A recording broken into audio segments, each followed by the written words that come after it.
The Raven by Edgar Allan Poe.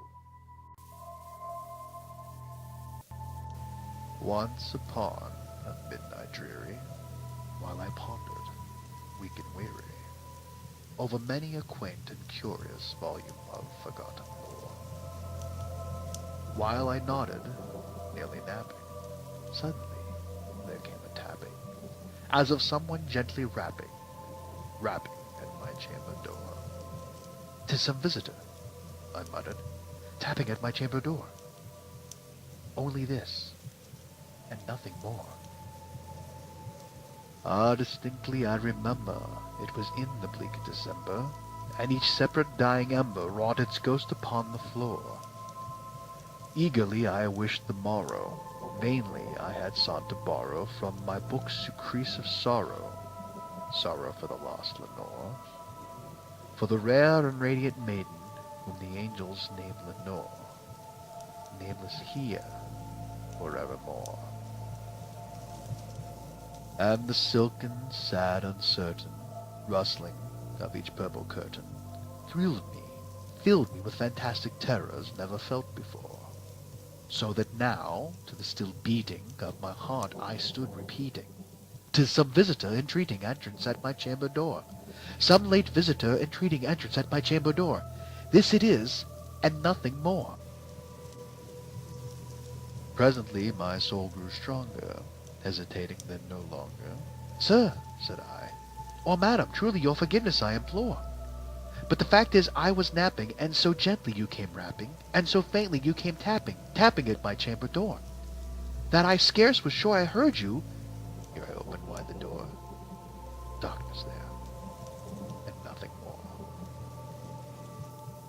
Deep into the darkness peering, long I stood there, wondering, fearing, doubting, dreaming dreams no mortal ever dared to dream before. But the silence was unbroken, and the stillness gave no token, and the only word there spoken was the whispered word, "Lenore?" "This," I whispered, and an echo murmured back the word, "Lenore." Merely this, and nothing more. Back into the chamber turning, all my soul within me burning, soon again I heard a tapping, somewhat louder than before. "Surely," said I, "surely that is something at my window lattice. Let me see then what thereat is, and this mystery explore. Let my heart be still a moment, and this mystery explore.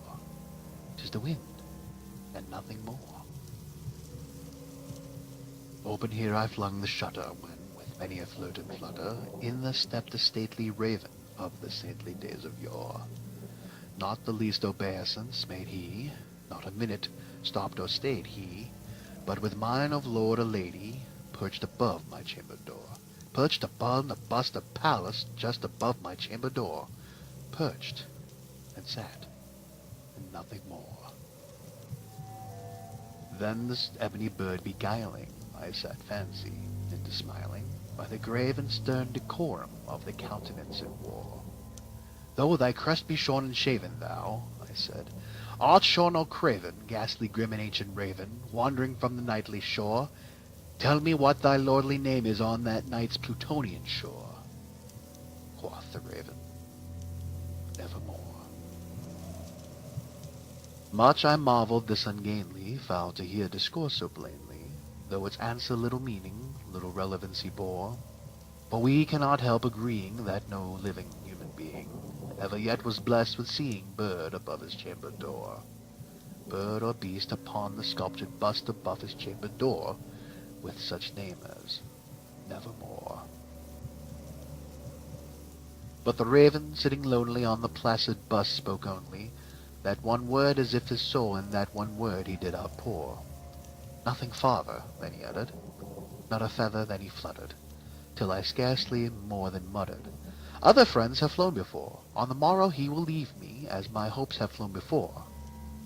Then the bird said, "Nevermore." Startled at the stillness broken by reply so aptly spoken, "Doubtless," said I, "what it utters is its only stock and store, caught from some unhappy master whom unmerciful disaster followed fast and followed faster till his song's one burden bore. to the dirges of his hope that melancholy burden bore, of nevermore. But the raven still beguiling all my fancy, the smiling, straight I wheeled a cushioned seat in front of bird and bust and door. Then upon the velvet sinking, I betook myself to linking fancy unto fancy, thinking what this ominous bird of yore, what this grim, ungainly, ghastly, gaunt, and ominous bird of yore meant in croaking, nevermore. This I sat engaged in guessing, but no syllable expressing, to the fowl whose fiery eyes now burned into my bosom's core. This and more I sat divining, with my head at ease reclining, on the cushion's velvet lining that the lamplight gloated o'er, but whose velvet violet lining with the lamplight gloating o'er, she shall press, nevermore. Then, methought, the air grew denser, perfumed from unseen censer, swung by seraphim whose footfalls tinkled on the tufted floor. "Wretch!" I cried, "thy God hath lent thee, by these angels he hath sent thee, respite and nepenthe from thy memories of Lenore. Quaff this kind nepenthe, and forget this lost Lenore." Quoth the raven, "Nevermore." "Prophet," said I, "thing of evil, prophet still, if bird or devil, whether tempest sent or whether tempest tossed thee here ashore, desolate yet all undaunted, on this desert land enchanted, on this home by horror haunted, tell me truly, I implore, is there balm in Gilead? Tell me, I implore." Quoth the raven, "Nevermore."